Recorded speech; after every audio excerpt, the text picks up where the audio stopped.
want ads when I read Macy's Herald Square. The largest store in the world has big opportunities for outgoing, fun-loving people of all shapes and sizes who want more than just a holiday job.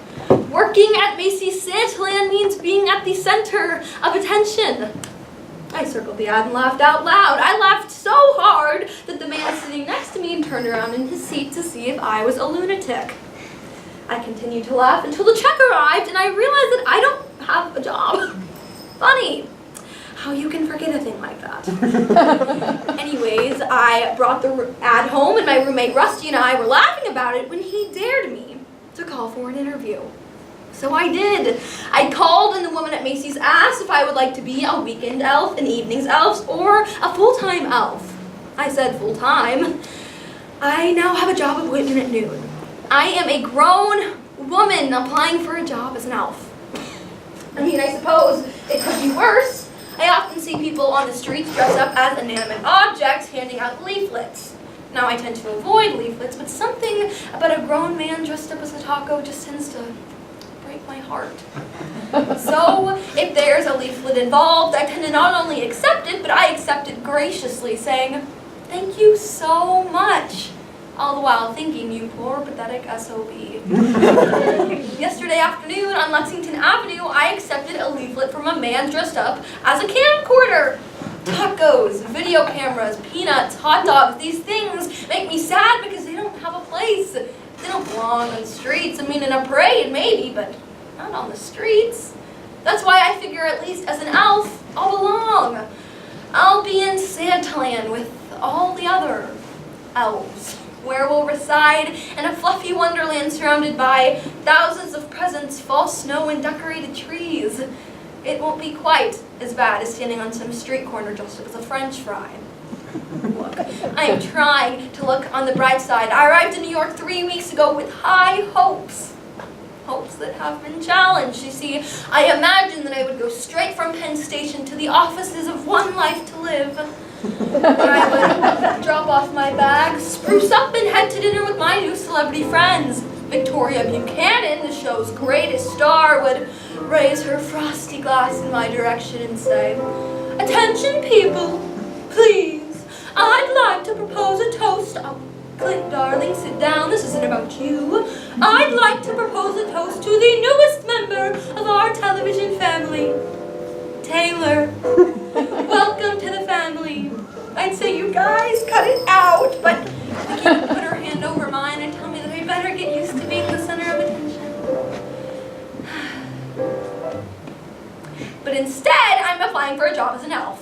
Even worse than applying is the very real possibility that I might not get the job, that I couldn't even find work as an elf. That's when you know you're a failure. Look, I'm down to the wire here, $20 away from walking dogs for a living. After begging my mother for another loan, I applied at a place that covers styrofoam creatures in moss. Left to its own devices, nature actually covers things in moss on its own. For free! It is not a hard thing to do, yet I still didn't get the job. A skill. A person needs a skill. Why hadn't I ever realized that before? After filling out, in order to become an elf, you have to fill out tens of pages worth of paperwork, take a multiple choice personality test, submit urine for a drug test, and sit through 2 interviews. The first interview is general, designed to eliminate the obvious sociopaths, and the second is where they ask you why you want to become an elf. Which, when you think about it, is actually a pretty tough question. I listened to the woman ahead of me, a former waitress, as she answered the question by saying, "Why do I want to become an elf? Because I think that it's about acting.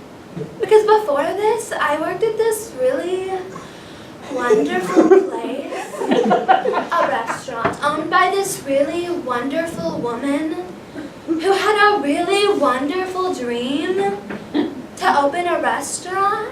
And I realized how important it is to have a dream."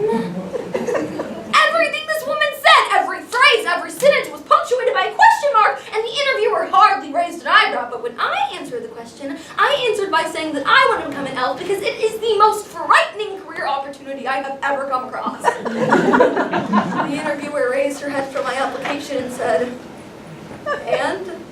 I'm fairly certain I failed my drug test. I mean, my urine, whoa, but they sent me through and I was sent to another round of questioning, this time related to my interests and hobbies." Now, I don't remember my exact wording, but I know that somewhere along the line, I expressed an interest in whittling. In truth, the only thing I've ever whittled is a bong, but it was something elf-like, and I think they bought it because they sent me down to a holding pen where I filled out a series of tax forms, and I sat down next to a real-life female dwarf. This, I thought, is a good sign. Anyways, the managers came out and they started to call in the shortest people, and then the men with the biggest ears and the women with no chins. I waited a long time, and just when I started to give up hope, the manager came out of her office, cocked her finger in my direction, and said, "Congratulations, man! You're an elf!" I have spent the last several days in a crowded, windowless Macy's classroom undergoing the first phases of elf training. We were lectured by most of the managers and Xerox with a rules of regulations book entitled The Elfin Guide. Most of the managers are former elves who have climbed their way up the candy cane ladder but retain a vivid memory of their days in uniform. Some of the managers today led us in a motivational cheer, a concept which stuns me to my core. One manager rolled up his sleeves and said, "Give me an S! S! Can I get a big old A? A! What about a big fat N? N! Can I get a big old T? T! What about a recall on that A? A! What does that spell? Santa! Who's the man? Santa! Come on, elf, feel good about yourselves. Let's raise the roof! Santa, Santa, Santa!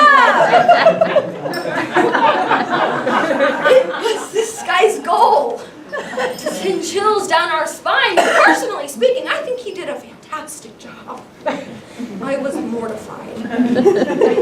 After our training, we spent the rest of the day with 50 other elves and one perky, well-meaning instructor in a enormous Macy's classroom whose walls of which were lined with NCR 2152s. A 2152, I have come to realize, is a cash register. We were split into study groups and given group assignments. My group contained several returning elves and a few well-experienced cashiers who encouraged me by saying things like, "Geez, you don't even know your personal ID code, man. I had mine memorized by like 10 o'clock. Everything about the cash register intimidates me. I mean, the worst part is that after I've accumulated $300 in my register, I have to take out $200, put it in an envelope, fill out half a dozen forms, and then take it to the drop box in the China department or in the vault in the balcony above the first floor. I don't get to change. No, I have to go dressed as an elf. An elf in Santaland is one thing, but an elf in sportswear is another thing entirely. We were informed today that on the second week of December, we will be host to Operation Special Child, a day in which poor children come to the store to get gifts donated for free. There will also be a day for the terribly sick and deformed children, and on that day, it is an elf's duty to greet the child and then run and let Santa know what he's in for. Interpreters for the deaf came, and they taught us how to say, "Merry Christmas! I am Santa's helper!" They taught us to speak in clear, bold voices, use bright facial expressions, and to speak loudly. They taught us how to say, "You are very pretty, boy/girl. I love you. Would you like a very special Christmas surprise?" My sister Amy lives above a deaf girl and has picked up quite a bit of sign language over the past couple of years. She taught me how to say, "Santa has a tumor in his brain the size of an olive. Maybe it will go away tomorrow, but I don't think so." After the tour, we were given a tour of Santaland, which really was something. I mean, 10,000 sparkling lights, false snow bridges, train sets, mechanical penguins, and bears, and really tall candy canes. Yeah, We entered and traveled through an elaborate maze that took us from one festive environment to the next. The charm did start to fade when we were given some of the code names for the different environments. The narrow hallway next to the entryway is the oh my god corner. Because when people come in and they see the long line to see Santa, they say, oh my god! It is an elf's duty to assure them that it will take no longer than an hour to see Santa. Further along the path is the vomit corner. A mirrored wall in which nauseous children to surrender the contents of their stomach. When an elf sees a child throwing up, they are instructed to yell, "Vamoose!" the brand name of the janitorial product used by the store. At the end of the path is the magic tree. It is a complex system of roots that's supposed to make the child think, oh my god, I can't believe I'm in a tree. But it really looks like a large-scale version of the human intestinal tract. After the tree, the lights dim, and you are on the path to Santa's house, which is more like a shack in regards to size. I mean, there's no sink and there's no toilet, so it's hard to imagine Santa actually living there. You see, it's more like his think tank or his man cave. But they've gone out of their way to make it as cozy and intimate as possible. The walls lined with toys. There's a security camera in every house. After the tour, we were given a demonstration of various positions in action, demonstrated by former elves who were so relentlessly cheerful that it actually embarrassed me to walk past them. I mean, I don't think that I could ever look at somebody and say, oh my god, I think I see Santa! Or, if you close your eyes, you can make a very special Christmas surprise! Everything these elves say is ended with an exclamation mark. I mean, it hurts one's mouth to speak with such forced merriment. I mean, I feel good when somebody talks to me that way. Doesn't everybody? I mean, I'm more likely to be frank with the children. I mean, I could see myself saying, isn't it a school night? You guys look exhausted. Or, I know several people who would kill for that tiny waistline of yours. Yeah, I just don't think that I'm going to be able to provide the grinding enthusiasm that Santa's asking for. I think I'll be a more low-key sort of elf. Today was elf dress rehearsal. We were lectured by the woman who made our costumes, who taught us how to keep things clean. She held up a calendar and said, ladies, you know what this is. Use it. I have scraped enough blood out of the crotches of elf pants to last me the rest of my life. And don't tell me I'm a dancer. I don't wear underwear. You're not a dancer. If you were a real dancer, you wouldn't be here. You're an elf, and you're going to wear panties like an elf does. Over the past couple of days, we've got to know each other pretty well. But once the clothes came off and the costumes came on, it kind of clicked. This was really going to happen.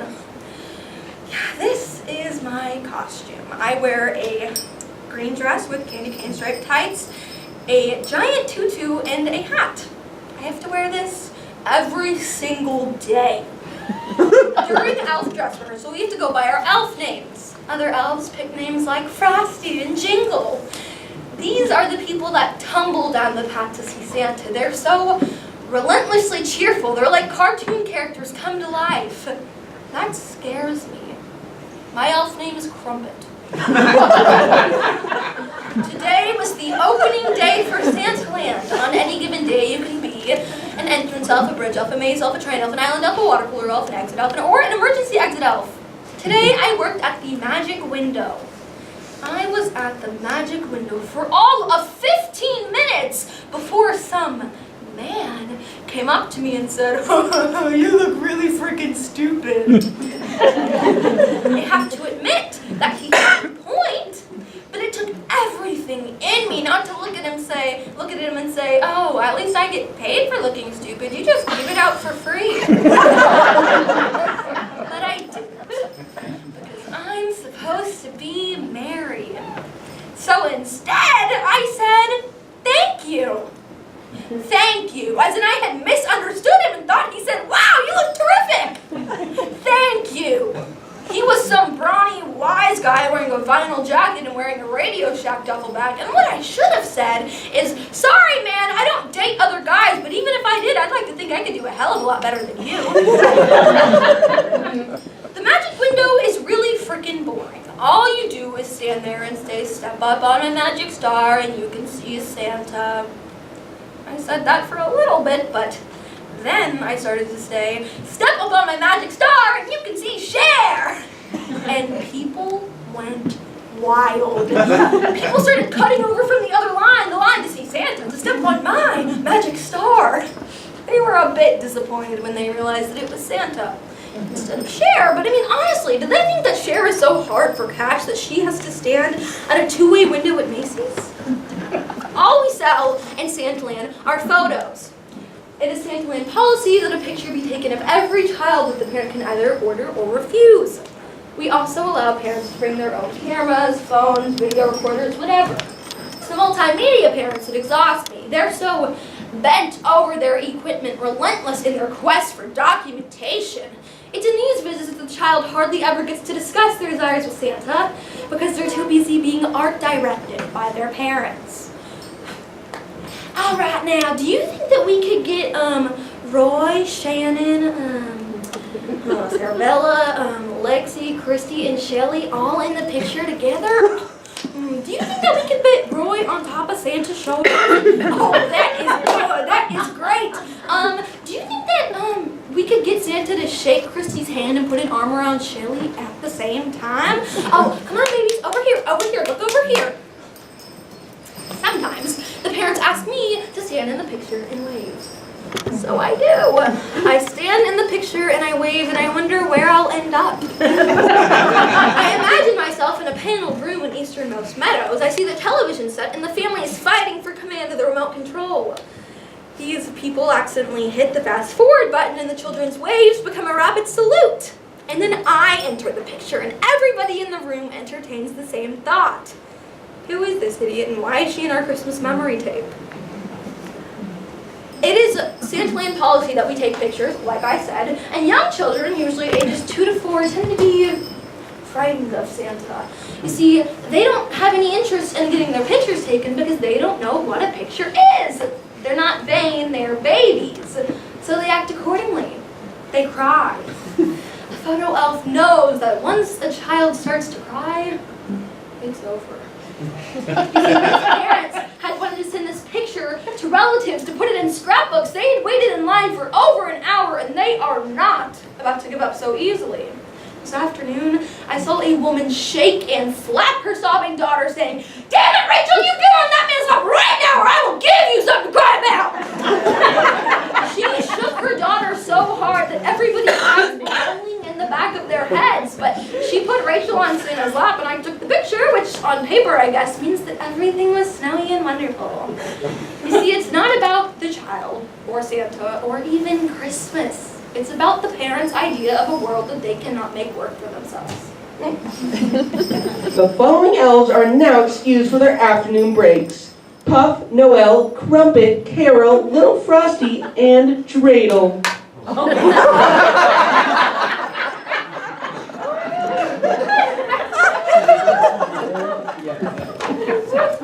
In our elfin guide, it says that we must cover our costumes in a shirt and smock when we dine. It's funny that they use the word dine because grown men and women in candy cane striped tights do not dine. They feed. This afternoon I ate lunch next to a Flushing elf named Ginger Snap. She is a squat, plump woman whose pants fit her like tights. Complementing the overall look is a thick pair of glasses and a swarm of braids to clamp down her hair. You see, I remember Ginger Snap from training, and I'm honestly surprised that she made it this far. Well, the problem is that she's not enthusiastic enough. I mean, any more spirit and you have to medicate her. The problem is that she's, well, she's stupid. Her hand would be up in the air every 2 seconds, asking questions so obvious I'd be surprised she found her way to the 8th floor. Yeah, we were exhausted. It was the last day of training, all ready to go home, and she raised her hand and said, "Can we wear our costumes home?"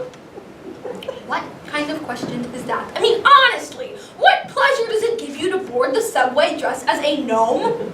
Besides, management had already laid down the law on costuming. It was like asking, can we hold children's on Santa's lap at knife point? No! The answer is no! So if you could just sit down and shut up! After that question, Ginger Snap asked if she could be a year-round elf. I have met elves from all walks of life. I mean, most of them are performers, actors, and dancers, but a surprising amount of them held real jobs at advertisement agencies and brokerage firms, at least before the recession hit. Bless their heart, these people never saw a velvet costume in their future. These are the bitter elves. You see, I was eating lunch with an elf I've codenamed Flaky. Flaky is new to New York, and she is not very happy to be working for Santa. Every single time I come upon her, she's saying, I'm not a real elf, I'm an artist. She even says this to children. She says, I'd rather be a starving artist in New York City than artistically starving in Kansas City, Missouri. We had an off period, and Flaky was showing me what she does in her free time. To keep herself busy, Flaky glues human hair to alarm clocks and telephone receivers. Everything she touches looks like a Persian cat. She presented me with a blonde alarm clock, and I said, oh, well, that's, cute. She strenuously objected to the word cute and told me that she would be willing to let it go for only $300. I told her, aside from the fact that I don't currently have $300, I don't want to have to park the bangs of my alarm clock in order to read the time. But by far, my least favorite person in all of Santaland is a fellow from Florida that I've nicknamed the Walrus. The walrus has a handlebar mustache and no chin and a neck the size of my waist. He has admitted to being quite the ladies' man. It's embarrassing to work with him. I mean, he treats Santaland as if it were a singles bar. We were working at the magic window when he said he saw a mother and said, you don't have to ask Santa for good looks because you already got those, pretty lady. I pulled him aside and said, dude, that was a mother, a married woman with 3 kids. And he said, I didn't see a ring. And he proceeds to go into the next woman saying, Santa's married, but I'm not. The employee bathrooms are located behind Santaland. They're very small and crowded. The women's bathroom tends to flood, so we have to stand on islands of newspaper in order to keep our socks dry. The Santas have their own dressing room, but you don't want to see a Santa change. Oh, but by far, my favorite person in all of Santaland is a girl named Snowbell. Well, I don't usually put up with the snow, but Snowbell sometimes literally throws herself down the path to see Santa, really hamming it up with the kids. I mean, that usually scares me, but she's just hands down adorable. You want to put her in your pocket.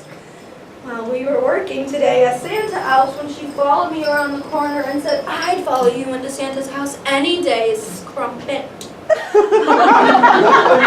I was dizzy with this flirtation. I mean, by mid-afternoon, I was running into walls. I cooled it a little at the end of the day, but we were changing in the dressing rooms when suddenly we were surrounded by 5 elves and 3 Santas. All people Sleigh Bell had been leading on. I guess she just leads on elves. Elves and Santas. She was standing in the elevator talking to one of her friends saying, I don't know what all these people have with me. I mean, it creeps me out the way they stare.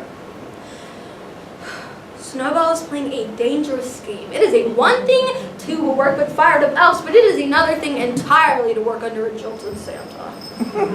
Breaking elves should now report to the manager station for reassignment. Break is over.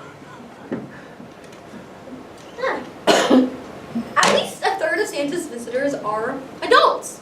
Couples usually, but a surprising amount of them are men and women alone. These people don't usually sit on Santa's lap, they just shake his hand and wish him good luck. Often these adults are foreigners who have been bullied into the maze by foreigners whose job is to hustle people in. 1 minute they're in the China department, and the next thing they know, they're standing in the magic tree talking to an elf holding a palm-sized counter who says, "How many in your party?" The foreigner answers, "Yes." How many people in your party is not enough question, sir. How many in your party?" "Yes." The confused and exhausted traveler is led down the path to Santa's house, where he greets a fat, bearded man in a red suit and says, "Yes. Okay, today I am good." There was a sloppy, good-looking man in his mid-40s who came to see Santa. I thought he was another confused European, so I assured him that it was fine and that adults saw Santa all the time, that everybody was welcome. I saw him an hour later, back again for fellowship with Santa. I went up to him and asked what him and Santa talked about, and in a cracked and puny voice he said, "Toys, all the toys." It was then that I noticed a dent in the left side of his forehead. I mean, you could fit an acorn in a dent like that. I saw him an hour later, again to see Santa, and this time he got so excited that he peed in Santa's lap. There were 2 New Jersey families that came together, 2 husbands, 2 wives, and 4 children between them. They were loud and obnoxious, constantly jostling each other.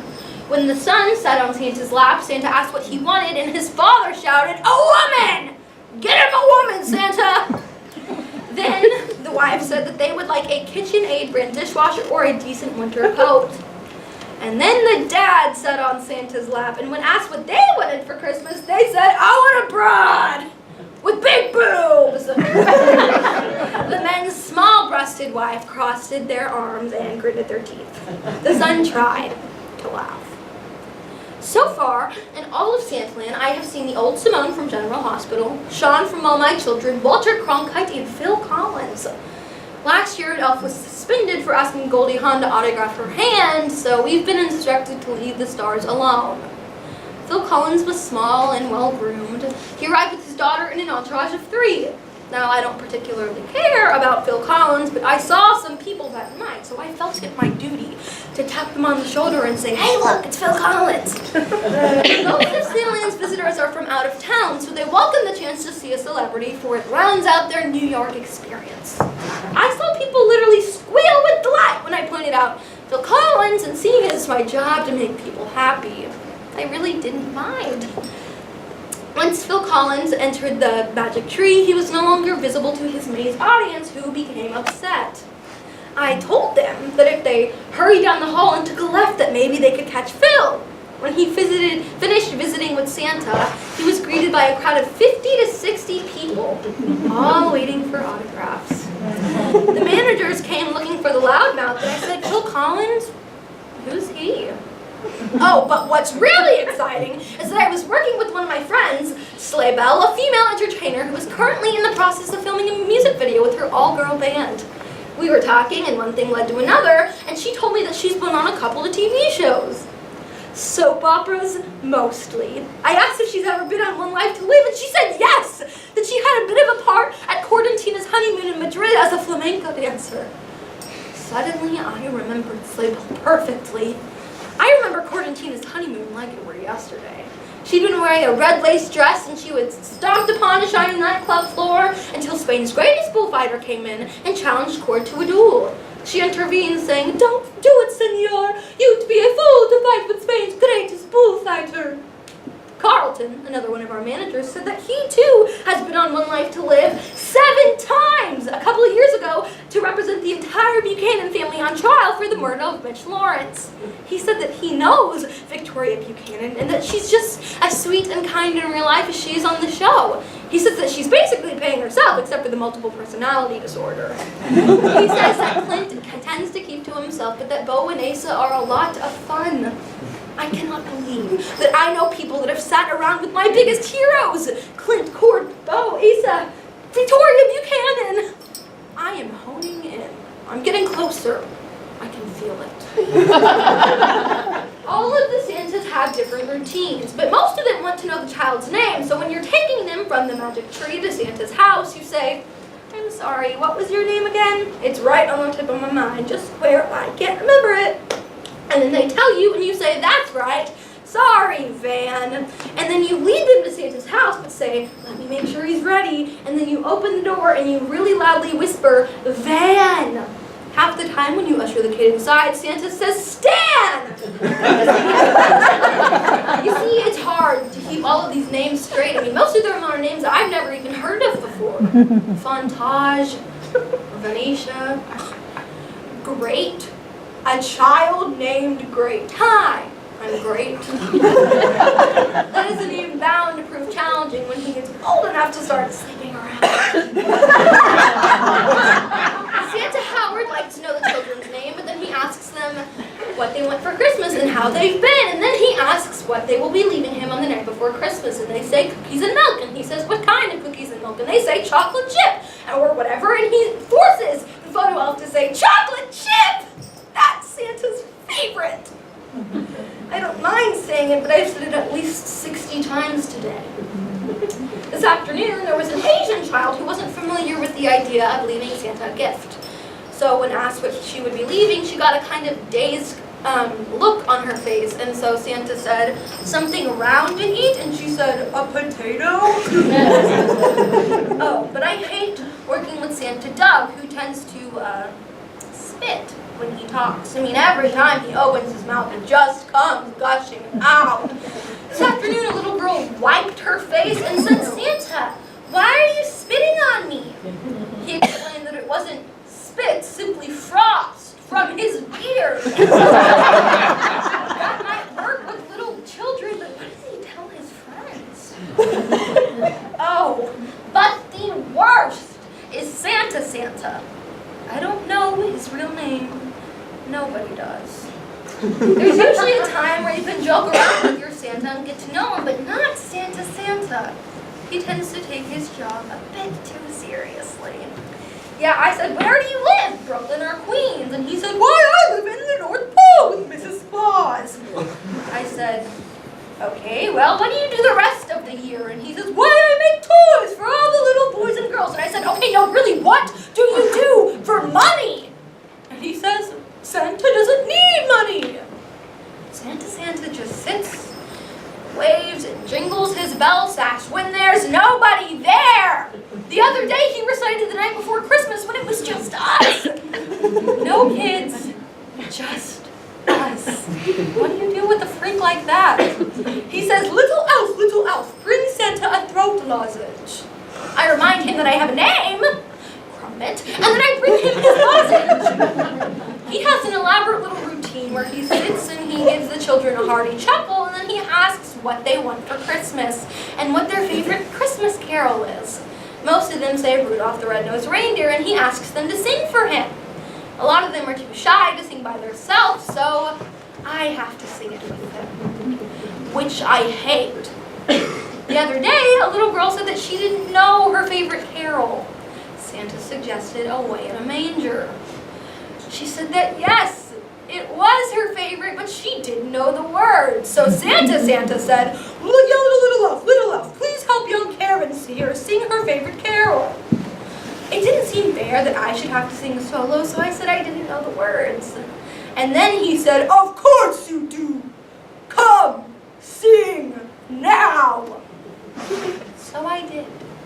I sang it the way Mariah Carey might have it if it had been featured on her Christmas album. Away in a manger,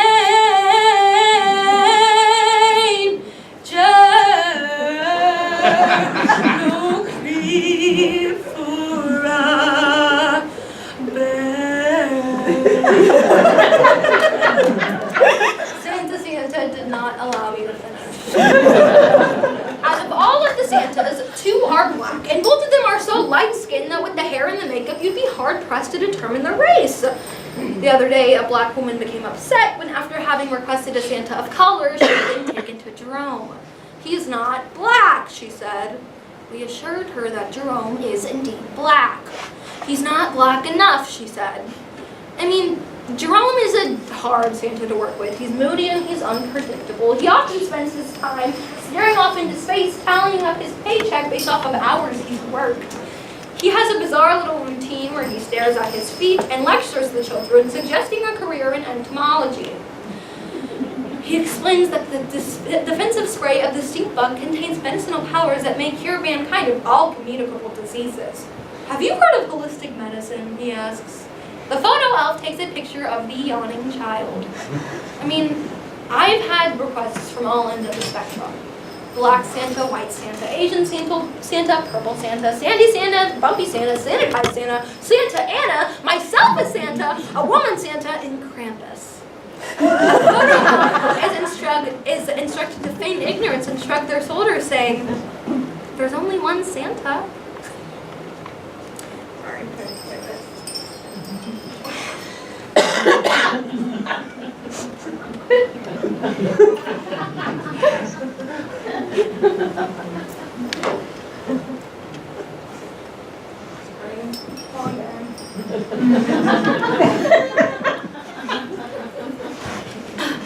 back.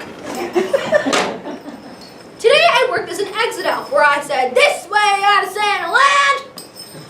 There was a woman who was checking out, and her son lay beneath her, kicking and screaming, throwing a tantrum.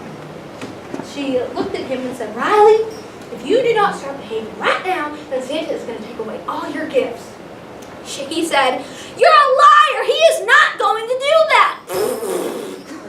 She saw me and said, "You there, elf, tell Riley here that if he does not start behaving, Santa is going to give him coal."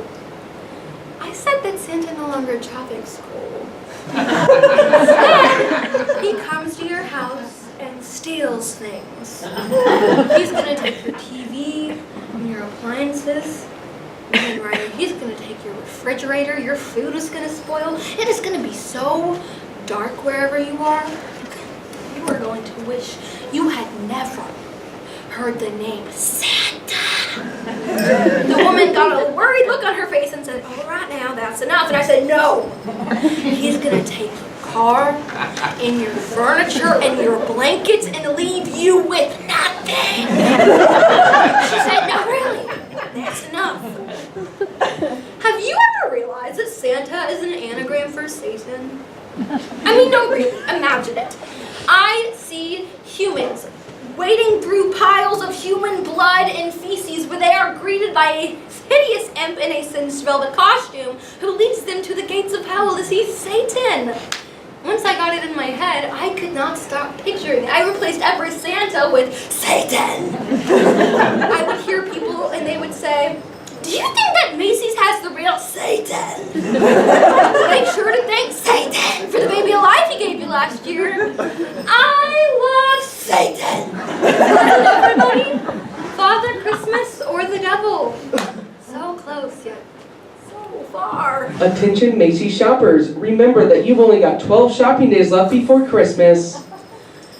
As Christmas grows closer, we get progressively busier. There's no longer any downtime, and it's all Santa, Santa, Santa! I think that every elf should be outfitted with cans of mace. Not even the children have respect for Santa anymore, unless it's the damn dwarf, then oh, they go crazy. I mean, sure, physically she looks the part, but if you ask me, she's just coasting on her looks.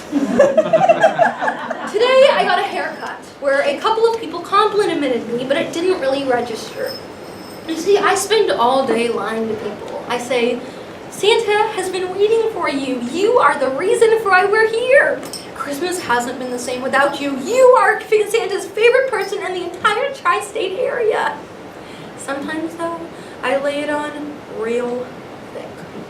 I say, "Oh my gosh, are you the Princess of Genovia? Santa told me that a princess would be coming and she'd be wearing a blue scarf, but she would be beautiful, but not stuck up her two-face. Is that you? Are you the princess?" As I'm laying it on the parent's mouth, "Thank you and good job." The other day I saw a little girl, she was maybe 6 years old, and I said, "Are you a model?"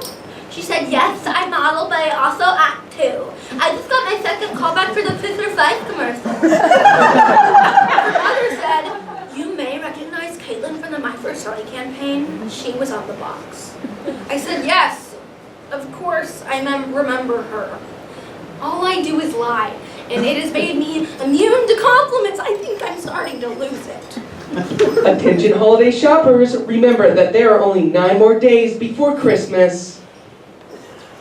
I am changing my elf name from Crumpet to Blisters. On the trollish side, I know, but certain circumstances have really just eroded my sense of elfin spirit.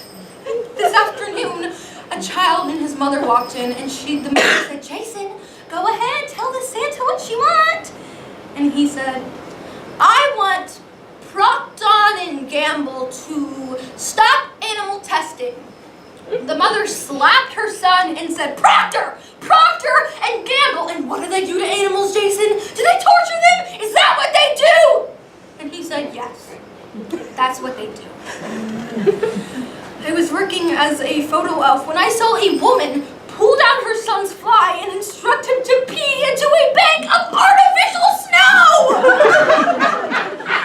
Santaland might look like it's outdoors, but upon further inspection, you can't help but notice 4 walls and a ceiling! Attention everyone, from your friends at Macy's, remember that there are only 7 more shopping days until Christmas. Today, a little boy asked Santa Ken for a complete set of Teenage Mutant Ninja Turtles and for his dead father back. Everybody wants those damn turtles. Look, people, you've got 3 more days of shopping before Christmas. Today I worked as an oh my god elf at the oh my god corner, and every 2 seconds people were coming up to me asking questions so dumb I couldn't believe they had got here. Which way to the patio restaurant, to the trim-a-tree, to the elevator, to the escalator? There was a line for Santa and a line for the women's bathroom. And some woman who had already asked me 1,000 questions got up in my face and say, which way to the women's bathroom? I looked at her and I said, maybe it was the line with all the women in it! She looked at me and said, I'm gonna have you fired. I have had 2 people tell me that too. I'm gonna have you fired. Go ahead. Please! I'm wearing a velvet costume! It doesn't get any worse than this! I'm gonna have you fired. I'm gonna look at them and say, I'm gonna have you killed. This is just a reminder that Macy's will be closed on Christmas Day. This leaves you with 1 more shopping day. That's it. 1. Today was my last day of work. And they told us that Christmas Eve would be slow, but this was the busiest I had ever seen it. 23,000 people behaving as if they were trying to catch the last train out of town. I started at the oh my god corner, where I witnessed 2 women, mothers might I add, get in a fist fight. Then I saw the man suffer a crowd-related panic attack, falling to the floor, waving his arms like he was trying to ward off bats. I saw a Long Island father call Santa a bastard for refusing to recite the night before Christmas. I saw parents offering cash bribes to cut in line, throwing disposable diapers into the candy cane forest. And to top all of it off was the deafening scream of parents and children alike. Parents yelling, "We're here, damn it! What else do you want?" Many elves have begun to show their colors, showing up or calling in sick. This was the moment we had been waiting for, and I surrendered myself completely. I was with Santa Randy this afternoon, who had them up and off the lap in 30 seconds flat. He was like one of those dolls with only 6 phrases in a string.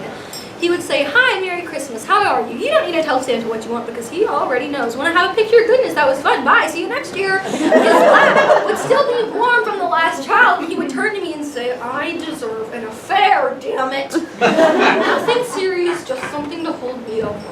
He would snap back into it, seeing the next family, and say, "Hi, how are you?" He didn't need to tell Santa because he already knows. "You want a picture? That was fun. Bye, see you next year." After Santa Randy's shift, he was replaced by a Santa I had never worked with before. Usually the guy's name is written on the water cup hidden on the toy shelf, but I checked on the cup and there was no name. It was early evening and it was too busy for introductions, so we just kept going. For his first family, he saw them on the patio and began to sing "A Pretty Girl is Like a Melody." The family walked in, and upon seeing the young girl, he placed a hand over his heart and faked a massive heart attack.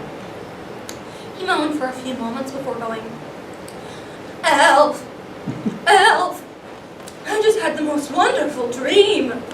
I said, "What was it, Santa?"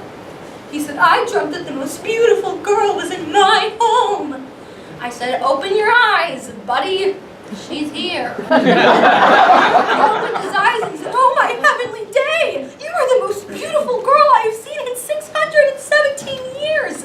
He placed the girl on his lap, and she was delirious with the attention. They talked for a little bit, but then he pointed to her mother standing in the corner and said, "Is that your sister?" She said, "No, silly, that's my mom." Then the mother was summoned forward, and he said, "Do you tell young Kathleen here that you love her 10 times a day?" The mother blushed and said, "I try, Santa." Then he summoned the father forward, and he asked, "What do you do besides make money? I mean, really, do you let Kathleen here know that she is the light of your life?"